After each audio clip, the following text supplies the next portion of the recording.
네, 안녕하세요. 네, 청삼리의 지산입니다. 오늘은 이제 부가가치세에 대해서 좀 말씀을 드릴게요. 저희 부가가치세가 굉장히 이제 말들이 많아서 전매시, 그다음에 잔금시, 그다음에 이제 환급을 받은 부가세를 10년 안에 매매를 했을 때 이거를 다시 반환을 하는지 이런 문의들이 좀 많아서 제가 조금 간략하게 정리를 해봤습니다. 네. 저희가 이제 이렇게 세 가지 주제, 전매 시 부가가치세 처리하는 방법, 잔금 시 부가가치세를 처리하는 방법, 그리고 10년 안에 매매했을 경우에 반환을 하는지 이렇게 제가 간략하게 좀 정리를 했는데 지금 한눈에 쫙 봐도 그렇게 뭐 어려운 내용들은 없습니다. 그래서 저희가 이제 중도금부가세가 대출이 이제 옛날에는 잘 안 됐는데 요즘에는 대출이 좀 많이 되는 편이에요. 그래서 이런 혼란들이 조금 많이 왔죠. 그래서 중도금부가세가 대출이 되는 경우를 먼저 설명을 드릴게요. 이렇게 반을 나눠서 설명을 해드리면 될 것 같아요. 중도금부가세가 대출이 되는 현장, 그리고 부가세가 대출이 되지 않는 현장이 있어요. 근데 이제 이 두 현장은 똑같이 계약금과 그 다음에 전매하는 당시까지의 실행된 중도금까지 세금 계산서를 일단 발행을 해 드리는 거는 똑같습니다. 그런데 요 노란색 글씨 보면 계약금의 부가세만 수령합니다. 네, 계약금의 부가세만 매수인으로부터 매도인이 받아요. 그리고 부가세가 대출이 안 되는 곳은 실행된 부가세 전부 다 수령해야 돼요. 중도금 1차, 2차, 3차까지 됐다면 전부 다 수령을 해야 돼요. 왜? 내가 돈을 냈고 내가 환급을 받았으니까 다시 매수인으로부터 돈을 받고 그거를 국세청에 납부를 해야 됩니다. 그렇기 때문에 이 두 가지가 좀 헷갈릴 거예요. 그래서 아예 그냥 처음부터 통으로 외우고 나중에 쭉 풀어가지고 이해를 하시는 게 더 빠를 수 있어요. 뭐 이유는 간단해요. 중도금 부가세가 요즘에 대출이 많이 되니까 이거를 기준으로 설명을 드릴게요. 중도금 부가세 대출이 되는 현장 같은 경우에는 전매를 하게 될 경우 매수인이 나의 중도금의 부가세까지 대출을 떠 안아가기 때문에 그렇습니다. 변제하는 대상이 매수인이에요.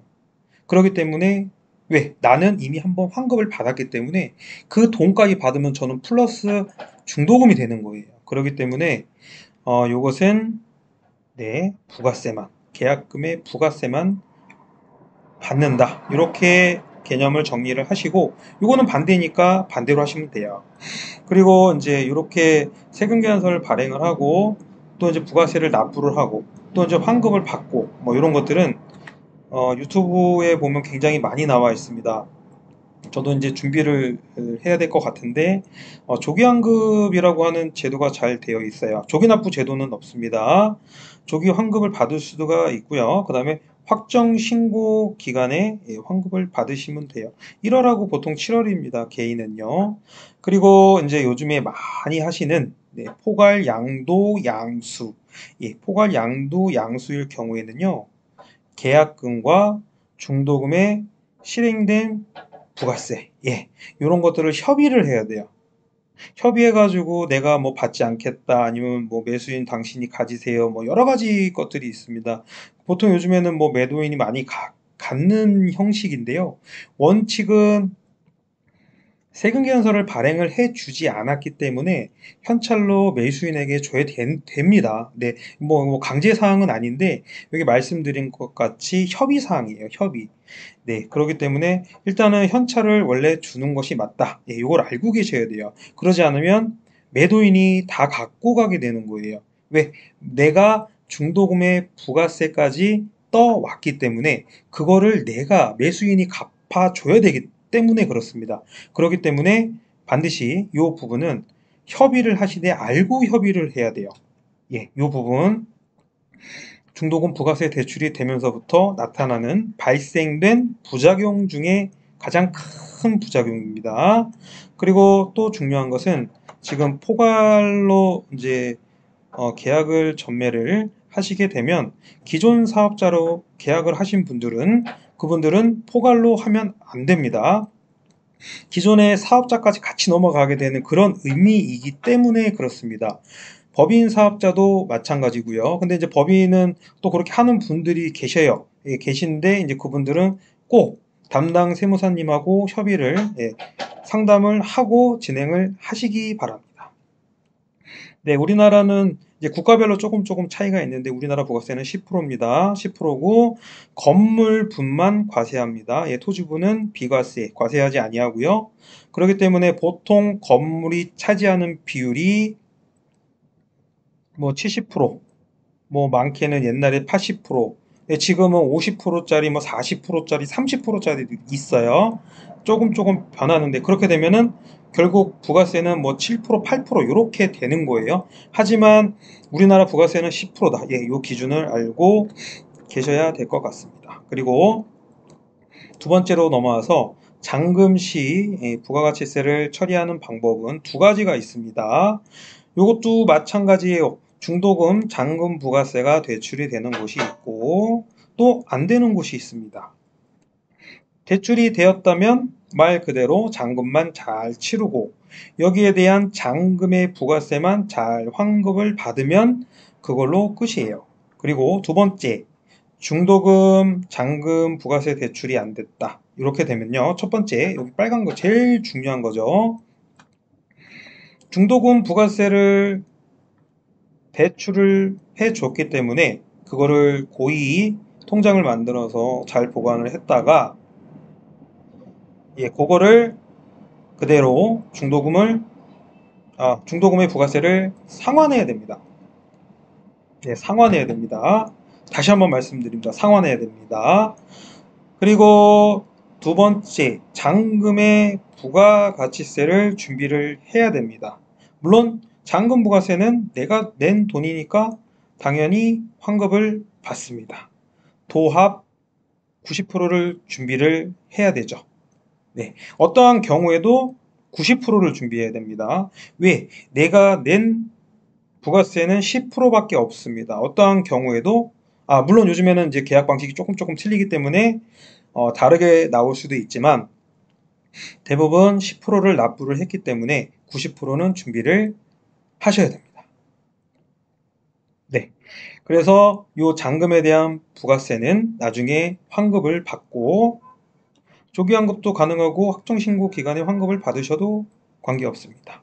네, 그래서 이렇게 두 가지 전매 그리고 잔금 부가가치세 처리하는 방법을 말씀드렸고요. 그 다음에 요즘에 단톡방에 굉장히 이제 이슈가 많이 되고 있는 이제 이렇게 해서 환급을 받고 부가세를 잘 처리를 했습니다. 근데 내가 10년 안에 매매를 했을 경우에 반환을 해야 된다는 얘기를 가끔씩 들었는데 이게 어디서 나오는 건가요? 라고 말씀을 하시는 분들이 있어서 이렇게 또 메모를 해봤습니다. 첫 번째, 그런 일은 거의 없습니다. 예, 있을 수 있어요. 그런데 이제 요거 같은 경우에는 어떻게 되냐면 관이 가세자로 변경이 될 경우가 생깁니다. 네. 이거 어떤 경우냐면 일반은 8천만 원 이하, 임대업 4,800만 원 이하일 경우에 간이가세자로 변경을 고지해요. 6월 30일에 30일까지 이제 이렇게 하라고. 그러면은 그때 가서 취소 신청을 하면 돼요. 우리는 취소를 하겠습니다. 일반 가세자를 유지하겠습니다. 이렇게 해가지고 간이가세자로 넘어가는 일이 없도록 해야 됩니다.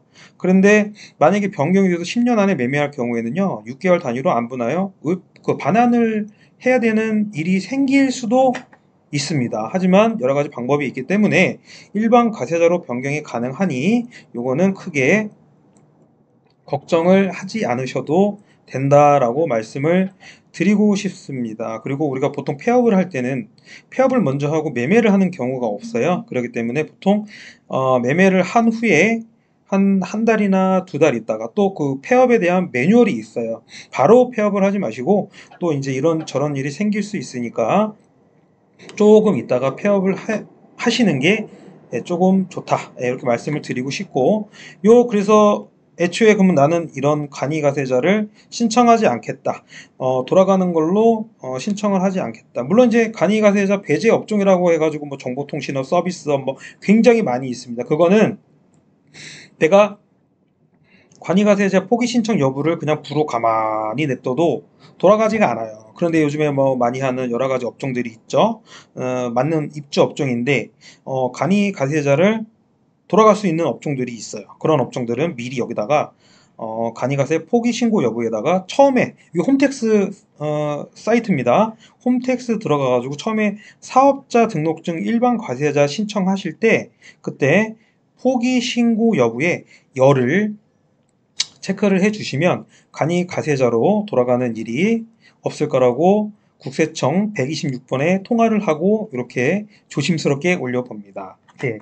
그래서 오늘은 간이가세자로 변경이 되었을 때 행동 요령과 그리고 잔금시 부가가치세를 어떻게 처리를 하는지 그리고 전매할 경우에 포괄로 했을 경우에 부가세를 어떻게 처리를 하는지에 대해서 간략하게 말씀을 드려봤습니다. 네, 그럼 행복하시고 좋은 하루 보내시기 바랍니다. 감사합니다.